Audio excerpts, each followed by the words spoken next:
안녕하십니까. 춘천에서 전해드리겠습니다. 어제 춘천과 횡성, 고성에서 7명의 코로나19 확진자가 나온 가운데 오늘 철원과 횡성에서 각 1명씩 확진자가 발생했습니다.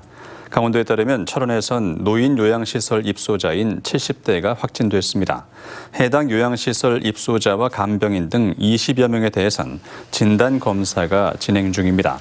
횡성에선 서울 확진자와 접촉한 주민 1명이 확진 판정을 받았습니다.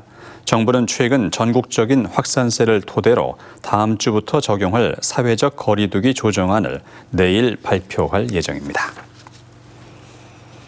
유초중고 보건교사와 특수교육 종사자를 대상으로 오늘부터 시행하려던 아스트라제네카 백신 접종이 취소됐습니다.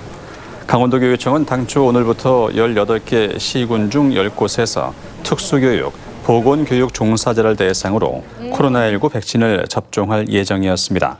하지만 정부가 해당 백신 접종 후에 혈소판 감소를 동반하는 혈전 생성 논란으로 접종을 연기하자 비상 연락망을 통해서 대상자들에게 접종 취소 사실을 알렸습니다.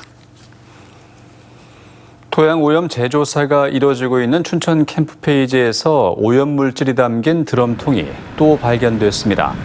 드럼통이 발견된 곳은 근화초등학교 인근 부지로 유관 조사를 위해 땅을 파던 중 오염물질이 담긴 드럼통 9개가 발견됐습니다. 통 안에는 타르 물질로 추정되는 검은색 액체가 들어있었고 주변에선 물질이 굳어 생긴 아스콘 덩어리가 여러 개 발견됐습니다. 시민사회단체에선 현재 시추 방식으론 모든 오염 지역이 드러나지 않을 수 있다며 캠프페이지 모든 부지를 전면 조사해야 하는 것 아니냐는 의견이 나오고 있습니다. 동해안 신가평 초고압 송전설로 경과되어 결정을 놓고 법적 공방이 펼쳐질 전망입니다.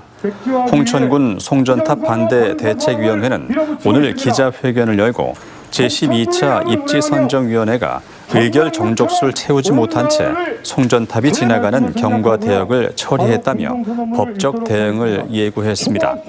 이에 따라 대책위는 입지선정위원회 운영 규범을 지키지 않은 서부구간 입지선정위원장과 위원 전원 그리고 한전특별대책본부장을 형사 고발하겠다고 밝혔습니다.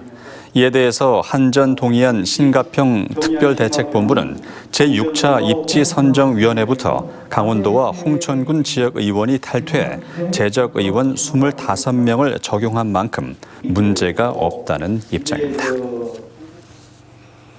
접경지역 성장 기반을 구축하기 위한 중장기 발전 전략을 요구하는 여론이 높아지고 있습니다.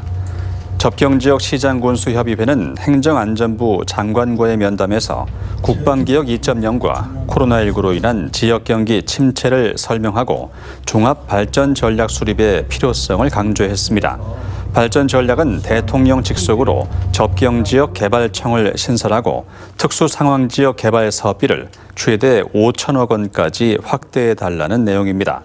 특히 강원도 접경 지역 재정 자립도는 8.65%로 전국 평균 재정 자립도 45.2%에 크게 밑돌고 있어 정주 환경 개선을 위한 지원을 요구했습니다.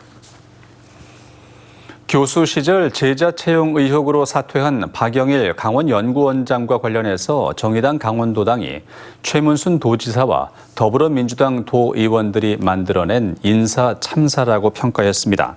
정의당 도당은 지난해 7월 박 원장 임명 당시 부동산 투기와 논문 표절 논란에 시대에 역행하는 인사란 비판에도 최 지사가 임명을 강행했고 민주당도 맹탕 인사청문회로 비판받았다고 지적했습니다. 지금까지 춘천이었습니다.